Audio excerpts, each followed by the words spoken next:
Yo soy la voz del alma no es una terapia. Y mi prioridad en este proceso, con esta herramienta de autoconciencia, no es ser terapeuta. Lo he sido. Tengo títulos de terapeuta, así como tengo título de arquitecta, pero yo soy la voz del alma, es un proceso de autoconciencia, de autoconocimiento. Es una manera de vivir, es una manera de entendernos, es una manera de aprender a expresar el dolor y el miedo para salir de la indiferencia con nosotros mismos, para salir de la rigidez, para salir de la exigencia de ser lo que no somos, para permitirnos vivir libremente, para permitirnos sentir.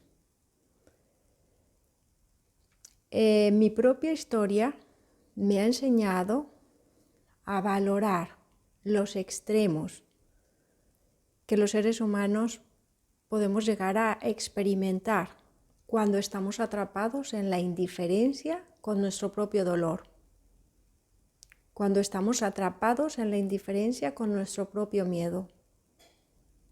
En mi infancia y mi adolescencia viví agresiones, abuso y violaciones por una persona de confianza para mis padres que estaba a cargo de nuestra seguridad y también por parte de una persona también de confianza para mis padres y era el pediatra que nos atendía a mis hermanos y a mí.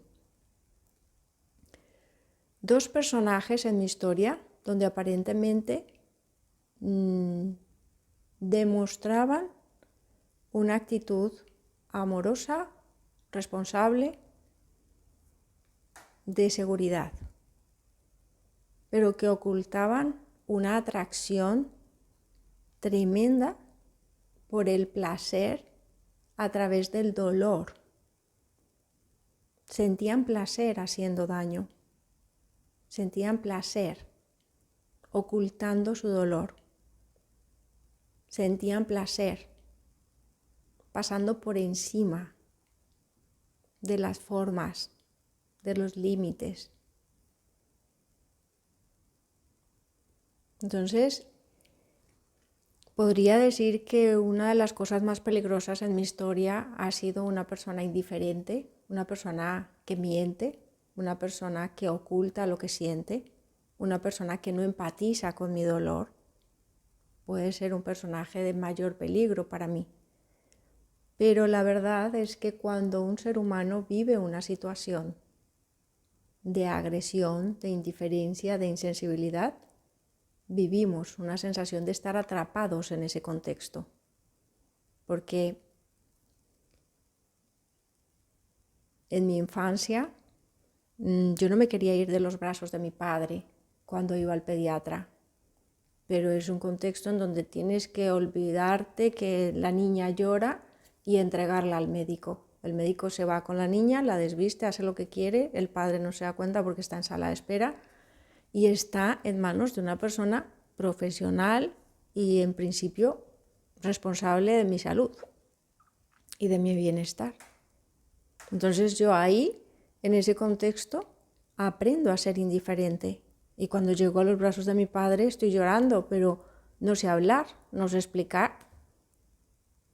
Y la situación me lleva a adaptarme a la indiferencia.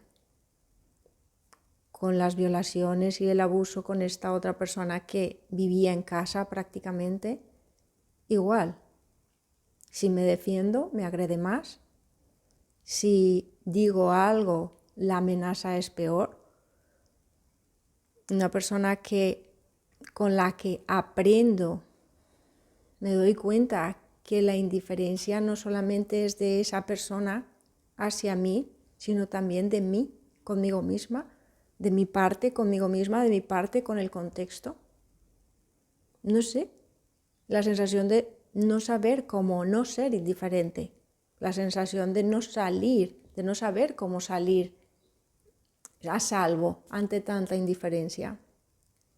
Entonces, pasar por ese contexto en donde nos posicionamos como víctimas de la indiferencia, pero no hay mejoría, no te sientes aliviado. Culpabilizar al que es indiferente tampoco te quita dolor. Al contrario, te crea más resentimiento, nos llenamos de odio, de venganza. Atacar no nos alivia, defendernos no nos sana el dolor. Huir puede ser algo temporal, pero la sensación de miedo por la indiferencia. Entonces, ¿cómo salgo de la indiferencia? ¿Cómo me siento liberada de la indiferencia? A día de hoy, mañana sumará más otras experiencias, pero he podido sentirme libre de la indiferencia, primero aprendiendo a entender cuáles son esos contextos en donde me veo obligada a ser indiferente. Bueno, pues me veo obligada a ser indiferente cuando alguien lo es conmigo y yo lo expreso, y si esa persona no quiere salir de la indiferencia, yo no puedo forzar, porque también he vivido el sentirme forzada. Entonces, la encrucijada está ahí. Mi propia historia me recuerda que es tan tóxico una situación de indiferencia como tan tóxico una situación de imposición. Entonces hay algo que yo misma digo, ¿cómo me libero de la indiferencia y de la imposición sin caer en ser indiferente y en ser una persona que impone sus formas? Entonces, la manera en que yo he venido entendiendo cómo salir, cómo liberarme de relaciones, contextos, situaciones en donde yo me siento indiferente o siento que alguien está siendo indiferente, es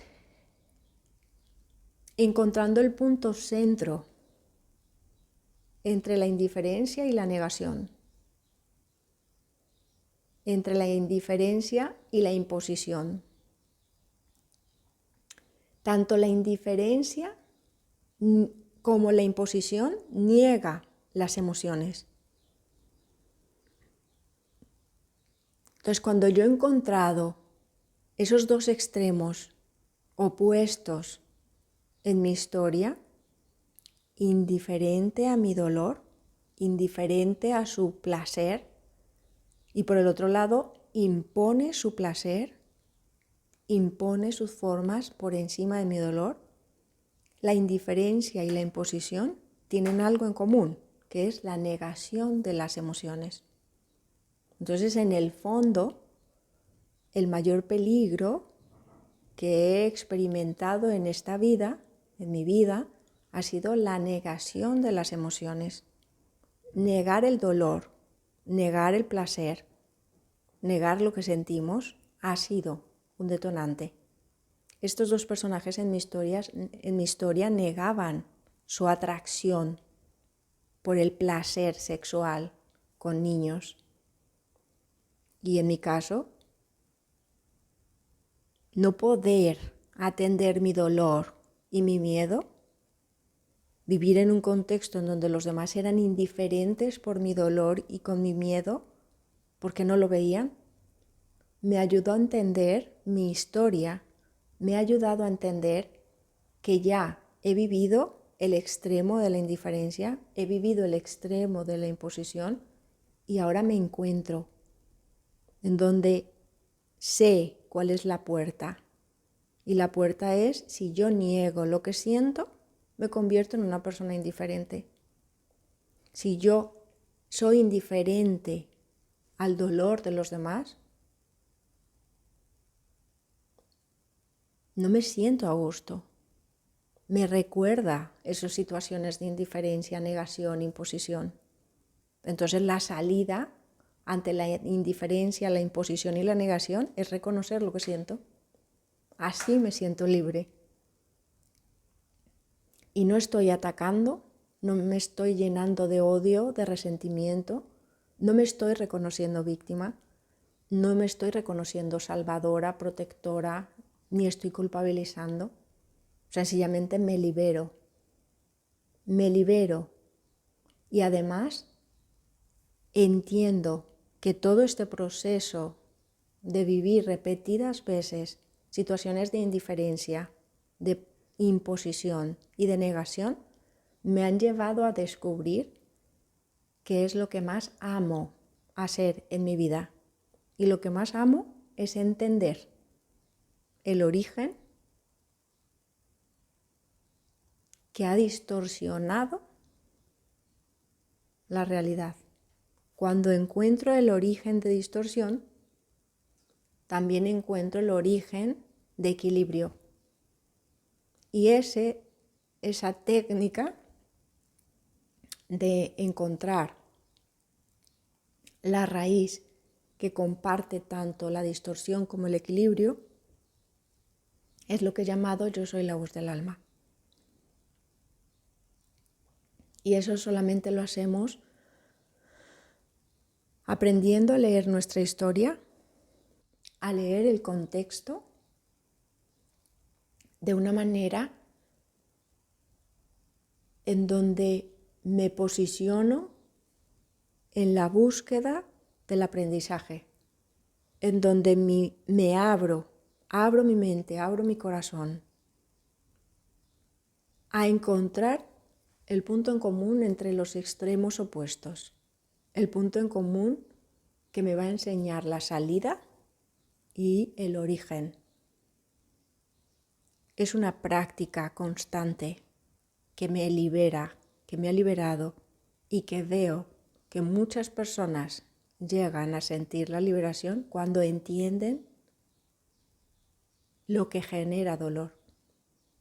Y encontrando el origen del dolor, encontramos lo que más amamos.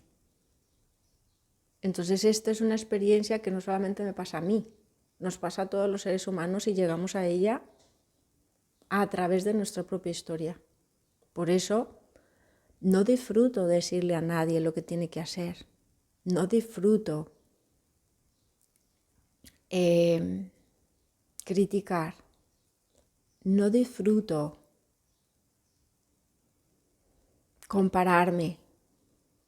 No disfruto decir que está bien y que está mal. Porque cada uno de nosotros, cada ser humano, está viviendo extremos, oposiciones, puntos de encuentro de su propia historia que tienen sentido.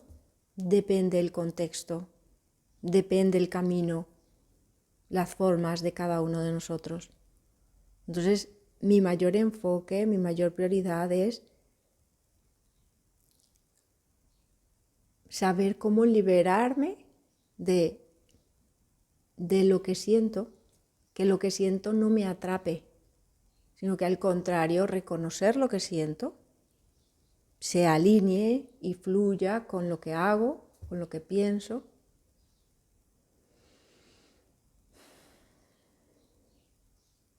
Y eso es lo que estoy haciendo. Ese es el mejor regalo que me puedo dar todos los días y en cada momento.